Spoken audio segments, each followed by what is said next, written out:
என்னை யார் மேலே பாசம் அதிகமாக வைக்கிறேனோ எல்லாருமே என்னை விட்டு விளையிறாங்க. என் புருஷன் மேலே பாசத்தை அவ்வளோ அன்பாக சொன்ன கொடுக்காருன்னா பிடிச்சாலும் பரவாயில்ல, நான் புருஷன் இருந்தால் போதும்னு நினச்சிக்கணும். அவனே என்னை விட்டு போயிட்டாரு. அக்கா தங்கச்சின்னு நினச்சேன், அக்கா தங்கச்சின்னு என்னை நினச்சி கூட பார்க்கறதில்ல.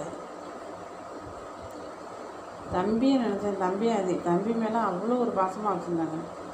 தம்பியும் என்னை விட்டுட்டு போயிட்டான், ஒரு இடத்துக்கு போயிட்டான். இவனை யாரு கூட பழகுறனோ எல்லாருமே என்னை விட்டு விளையிடுறாங்க.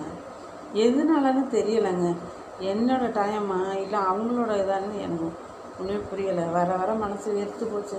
யார்கிட்ட பேசுறது, யார்கிட்ட இருக்கிறது, தனியாக இருந்துட்டு ஒத்தையாக புலம்பிக்கிட்டு வீட்டுக்குள்ளே உட்காந்துருக்க ஒரு மாதிரி மனசு கஷ்டமாக இருக்குங்க. ஏதோ இருக்கேன், அவ்வளோதான். மனுஷராக இருக்கணும், கடவுள் என்றைக்கு வந்து வான்னு கூப்பிடுதோம் அது வரைக்கும் நம்ம இருக்கணும்னு நினச்சிட்டு இருந்துக்கிட்டு இருக்கோம். ஆனால் இன்னமேட்டு நான் யார் மேலேயும் பாசமே வைக்க மாட்டாங்க. எனக்கு வெறுத்து போயிடுச்சு. இல்லை ஒருத்தி தங்கச்சின்ட்டு ஏன் கூட போகிற தங்கச்சின்ட்டு என்னை தேடி வந்தாங்க.